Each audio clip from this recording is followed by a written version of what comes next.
Hello daddy, ఉమ్. ఏం చేస్తున్నావు? పడుకున్నావా? పడుకుంటున్నా, చెప్పు. ఏం లేదు డాడీ, ఈరోజు మా అత్తయ్య మమ్మీ పైన బాగా అరిచారు కదా, సో అది కొంచెం కంప్లైంట్ ఇద్దాము అనేసి పోలీస్ స్టేషన్కి వెళ్ళినాం. సాగరెడ్డి సిఐ ఉండే చాలా. సో యాజ్ యూజువల్ సార్కి చెప్పాము, పెద్ద అంతేం పట్టించుకోలేదు, ఏమంత రెస్పాన్స్ ఇవ్వలేదు. ఏమనంటే నువ్వే ఆ ఇంట్లో నుంచి వెళ్ళిపో, నువ్వు ఎందుకుంటున్నావు ఆ ఇంట్లో అని మాట్లాడుతున్నారు. సో మనంతలో మనం సైలెంట్గా ఉన్నా, అసలు ఏమి చేయకపోయాము.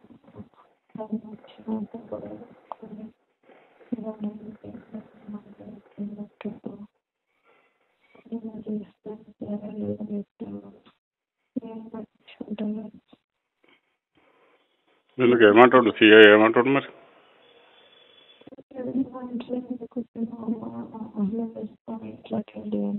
ఇంట్లో ఎందుకుంటున్నావు అంటే మరి మా భర్త ఇంట్లో నేను ఉంటా అని అడగొద్దు.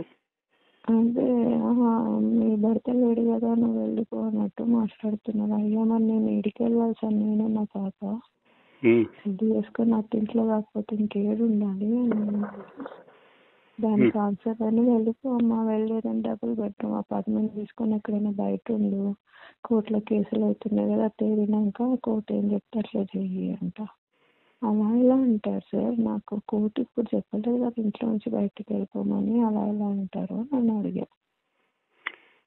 అపార్ట్మెంట్ అది అంటే మరి ఇప్పుడు మా పిల్లప్పుడు మా డాడీ మరి 2 కోట్ల పైన ఇచ్చిండు, బంగారం అవి ఇవి, మరి ఏం లేకుండా ఎట్లా వెళ్ళిపోవాలి ఇప్పుడు? నేను ఎట్లా పోయి బతకాలి? మరి మా డాడీ వాళ్ళు కూడా మరి ఇప్పుడు వాళ్ళ ఇంట్లో వాళ్ళ కోడలు ఉంది, వాళ్ళు ఉన్నారు, ఇల్లు కూడా మరి ఇబ్బంది పడతారని చెప్పి మా డాడీ కూడా నానే సెట్ చేసుకోమని చెప్పి నేను చెప్పలేదా? నువ్వు సంపాదిస్తున్నావు కదమ్మా, నువ్వు నీ కూతురు బయట వెళ్ళి అపార్ట్మెంట్లో ఉండాలి అన్నారు. అయితే నేను అప్పటికన్నాను, ఇలా కళ్ళ ముందు ఉంటేనే నాకు ఎక్కడ లేని లింకులు పెడుతున్నారు. మా అత్త వచ్చి నాకు రెంటర్లతో అంట పెడుతుంది, మా అత్తలో చెల్లెలు సులోచన వచ్చి ఇంకా చాలా బూతులు మాట్లాడింది నన్ను. ఇప్పుడు వీళ్ళ కళ్ళ ముందు కూడా లేకుండా ఎక్కడ నేను అపార్ట్మెంట్లో ఉంటే ఇక నన్ను నా కూతుర్ని ఇంకెన్ని మాటలు అంటారు అని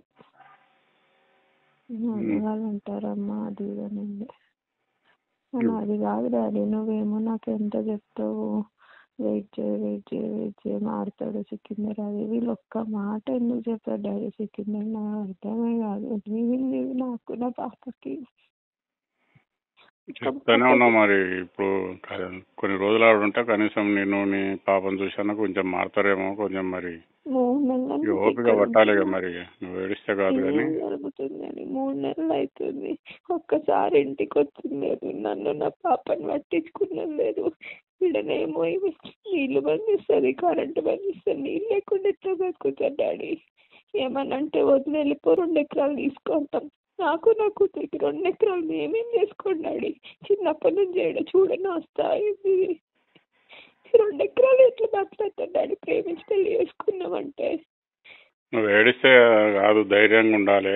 సరే, ఇక పోలీసు వాళ్ళు పట్టించుకోకపోతే కనీసం కోర్టు గీటో ఏదైనా న్యాయం జరుగుతుంది తర్వాత అన్నా కానీ కొంచెం చూద్దాం. ఇంకెవరితో ఇంట్లో ఉంటే ఆ పోలీసు నువ్వు ఇల్లీగల్గా ఉంటున్నావు, నువ్వు ఇంట్లో ఉండొద్దు, మామగా అనొద్దు అంటాడు. మా మామ వచ్చి మొన్న చేతులు పట్టుకుంటాడు, ఎక్కడెక్కడో ముట్టుకుని లాగుతాడు. వీళ్ళు వచ్చేమో బూతులు మాట్లాడతారు. చిన్న పిల్ల ముందు నన్ను ట్రాన్స్ఫర్ చేస్తారు. దానికి ఎట్లుంటుంది అంట? అంటే 2 ఎకరాలు తీసుకొని పో అంట. నాకు నా కూతురికి లైఫ్కి 2 ఎకరాలు పెడతారు, ఏం నెల కడతాను. ఎప్పటికైనా సికిందర్ వస్తాడు, సరే వాళ్ళు తప్పి వీడుంటే ఈ ముందనే ఉండనిస్తలేదు. రోజు సీఐకి మేము 4-5 లక్షలు ఇచ్చినాము అని ఏదో మాట్లాడతారు. సీఐ రాడు, ఏసీపీ రాడు అంటారు. ఏమనంటే సీఎం సెక్యూరిటీ ఆఫీసర్ ఉన్నాడు, ఆయన మా చంద్రకాంత్ ఏదో చెప్తుండే, ఆయన కూడా సిఐకి చెప్పిందని వీళ్ళే అంటారు. ఎక్కడ లేని ఇన్ఫర్మేషన్ ఇస్తారు, నాకు తెలియని వాళ్ళ గురించి మాట్లాడతారు. మా ఆయన నాకు ఈ అమ్మ అంటే ఏదేదో మాట్లాడతారు. ఏమో daddy, CM sir security officer అంట, చక్రి ఏదో అంటుండే, చక్రధర్ రెడ్డి ఏదో. వాళ్ళు చెప్పిరంటనా? సిఐ సార్కి చెప్పించిర్రంట ఆయనతోటి. ఎవరు అదేంటండి ఎవరు ఇంకా మీ అత్త అంటుందా? మా అత్త అంటుంది. 10 లక్షలు ఎవరైనా అయినట్టు మరి ఎవరికి పైసలు ఎవరికి ఇచ్చిరంట?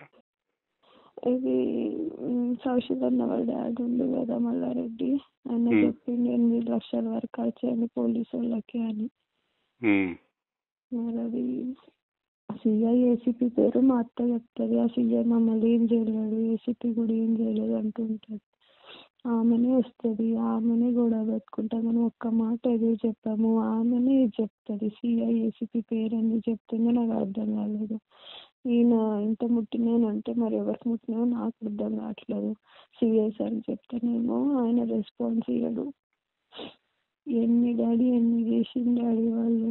ఎంత పని పిల్ల రేష్మ వచ్చి నా చెప్పుతో సమానం కాదు, ఇది నా ఇల్లు పని పిల్ల అంటుంది. అసలు నాకు అర్థం కాదు, నేను అనాల్సింది ఆమె చెప్పుతో నేను సమానం ఏం డాడీ, అసలు ఏం పోల్చుకుంటుంది డాడీ ఆమె. అట్లా అంటే కూడా సిఐ చెప్తే కూడా ఏమనలేదు. కెమెరాలు ఇంటికి పెడుతున్నారు సార్ అంటే ఏమంటలేడు. నేను ఎవరు చెప్పాను నాకు అర్థమే అవుతలేదు. రోజు రాత్రి పడుకుందామంటే ఇవన్నీ గుర్తొస్తున్నాయి. నాకు నిద్ర కూడా పడతలేదు. పిల్ల ముందే మెడవాలని ఆపుకుంటున్నా. సరే రేపు వస్తాం మేము, రేపు చూద్దాం ఏందో మాట్లాడదాం వేరే ఎవరితోటైనా, అలా ఎవరైనా పెద్ద మనుషులు ఉంటే ఇంకా కూడా మాట్లాడుకొస్తాం. నువ్వు అనవసరంగా నువ్వు ధైర్యంగా ఉండాలి. నువ్వు అనవసరంగా ఏడ్చుకుంటా నువ్వు అది చేస్తే ఆ పిల్ల భయపడుతుంది, నువ్వు ఆడ ఉండలేవు. సరే ఇంకా కాదంటే ఇంకా వచ్చేస్తే పోతుంది. మారతారా మారకపోతే ఇంకా ఏం చేస్తాం, ఇక లేడు అనుకుంటాం. ఏదో పిల్లగాడు మన కొడుకు లేక సమానం అన్నాడు. ఇన్ని రోజులు ఇంకా పోనీ మారతారని ఏదో చూస్తున్నాం. ఇక తండ్రి సంబంధం లేదు, ఇప్పుడు పిల్లగాడు ఇంపార్టెంట్. సికిందర్ ఏమైనా మారతాడేమో, మారితే మళ్ళీ మీరు మంచిగా ఉంటారు కదా అని కొంచెం నేను ఏదో మీకు చెప్తా ఉన్నాను. కొంచెం ఆ దృష్టిలో పెట్టుకొని చెప్తున్నావు. కానీ ఒక్క విషయం ఆలోచిస్తున్నాను, వాళ్ళు అట్లా మారే మనుషులు అయితే మందంటే వాళ్ళ ఆయన ఎట్లా చంపుకుంటారు డాడీ. ఆస్తి కోసం ఆయన చంపలేదు, వాళ్ళిద్దరు పిల్లల్ని అన్యాయం చేయలేదా? ఏం పాపం చేసిండు అశోక్ అంకుల్? వీళ్ళ వల్ల కదా వచ్చింది. అన్న నా భర్తను కాపాడనా అంటే వస్తే ఎట్లా చూస్తే నాకేందని మా మామే కదా అన్నాడు. సొంత చెల్లిని అంత ప్రేమగా ఉన్న పెళ్ళి వాళ్ళ వైఫ్ అండ్ హస్బెండ్ ఆయన చనిపోతేనే పట్టించుకోలేదు. ఇప్పుడు నేను ఇక్కడ నుంచి వచ్చిందాన్ని దాని గురించి సార్ మా ఎన్నిసార్లు చెప్పలేదు 2 ఎకరాలు తీసుకొని నువ్వు అంట. నాకు అర్థం కాదు డాడీ, నేను సంపాదించుకోవట్లేదా, నేను చూడని పైసలు అవి. ఆ 2 ఎకరాలు నా పిల్లకి మా డాడీ కావాలి, నాకు మా ఆయన కావాలంటే 2 ఎకరాలు అంటారు డాడీ వీళ్ళు. సరే అని నోరు మూసుకొని నువ్వు అన్న విషయాలు గుర్తుపెట్టుకుని సరే మారొస్తాడేమో సికిందర్ అనుకుంటే మీరు రోజుకి టార్చర్. పొద్దున్న 4:30 నుంచి స్టార్ట్ చేస్తారు, నీళ్ళ కాడ స్టార్ట్ చేస్తుంది. 11 అయినా రాత్రి వరకు లొల్లులే చేస్తుంది రోజు. సరే నువ్వు ఏడోకి నేను ఉదయం కనీసం పోలీసు వాళ్ళతో మళ్ళీ సిఐతో మాట్లాడతా. నేను ఇందాక పిటిషన్ ఇచ్చిన పట్టించుకోలేదు. ఓకే, నేను రేపు ఎవరితోటైనా చెప్పించాను. కనీసం దయచేసి మా బిడ్డను కాపాడని చెప్తా, కొంచెం న్యాయం చేయమని చెప్తా ఆయనకు. ఎవరైనా పెద్ద మనుషుల దగ్గరకన్నా పోదాం. ఎవరితో లేరా, ఎవరైనా మినిస్టర్లన్నా లేకపోతే పోలీస్ ఆఫీసర్ మంచి వాళ్ళు లేరా, ఎవరి దగ్గరకన్నా పోయి నేను కూడా రిక్వెస్ట్ చేస్తాను. నేను డిపార్ట్మెంట్ ఉండి నేను ఇక ఇంత ఉండి ఏదో భయపడుకుంటా లీగల్గా ఉండాలంటే ఇంకంత అన్యాయం చేస్తున్నారు పోలీసు వాళ్ళు. ఆయన గట్టిగా పిలిచి ఒక రోజు వాళ్ళని కూర్చుని పెట్టి ఏదో ఒకటి ఫైనల్ చేసుకోండి, లేకపోతే చెప్పాలి. ఆయన కోర్టు నుంచి ఆర్డర్స్ వచ్చేంత వరకు మీరు అమ్మాయి లోపల ఉంటుందని గట్టిగా చెప్తే వాళ్ళు ఎందుకు వస్తారు. కాకపోతే ఇంకా అదే ఇంకా నిన్ను ఇల్లీగల్ అన్నప్పుడే మాకు అర్థమైంది, అతడు కూడా న్యాయం చేస్తలేడు, కొంచెం ఏదో పార్షాలిటీ చూపిస్తున్నాడు. డిపార్ట్మెంట్ ఉన్నారు, తమ్ముడు కూడా కొద్దిగా పార్టీలో తిరుగుతాడు అనే వాళ్ళు ఉన్నారు. అవన్నీ వదిలేస్తే నేను డాక్టర్ని ఎంత ఉండి కూడా నేను నా పిల్లలు చేసుకోలేకపోతున్నా. రైట్ ఓకే, నువ్వు పడుకో, ఇప్పుడైతే పడుకో. 11 అయిపోయింది. ఇప్పుడు అనవసరంగా ఏడ్చుకుంటా కూర్చోకు. నువ్వు ఆడమే మీరు ఉంటే అసలు ఎట్లా ఉండాలి, నువ్వు ధైర్యంగా ఉండు. నువ్వు రేపు నేను డ్యూటీకి పోయి తర్వాత నేను ఎవరితో చెప్పిస్తా సిఐకి వాళ్ళకి. సిఐ అసలు గడ్డి పొరక తీసి పడేసినట్టు వాడిస్తుండే. ఇప్పుడు న్యాయం చేస్తారని ఆడిపోతే వాళ్ళే పట్టించుకోవట్లేదు. సరే సరే నువ్వు ఉండు, ధైర్యంగా ఉండు, ధైర్యంగా ఉండు. చూద్దాం ఆ పిల్లగాడు ఇంకా ఏమన్నా ఇంకెవరితో చెప్పిస్తాం, పోతే ఏమన్నా వింటాడేమో. ఏమన్నా కొంచెం మారితే కొంచెం ఫ్యూచర్ బాగుంటుందని నేను ఆలోచన చేస్తున్నా. ఆయన రిక్వెస్ట్ చేసి ఎవరితోటైనా బద్దలాడిపిస్తాం, చూద్దాం. తోటే ఉంటున్నాం డాడీ, కానీ రోజు వాడుకునేటప్పుడు ఇవన్నీ గుర్తొస్తే అయితే లేవు. ఓకే రైట్ రైట్, నువ్వు ఏడోకే. బర్త్డే అందరితో సెలబ్రేట్ చేసుకుందాం అనుకున్నాం, ఈ రోజే మళ్ళీ ఇట్లా లొల్లి లొల్లి చేసింది. ఇంకేం బర్త్డే ఇక్కడ?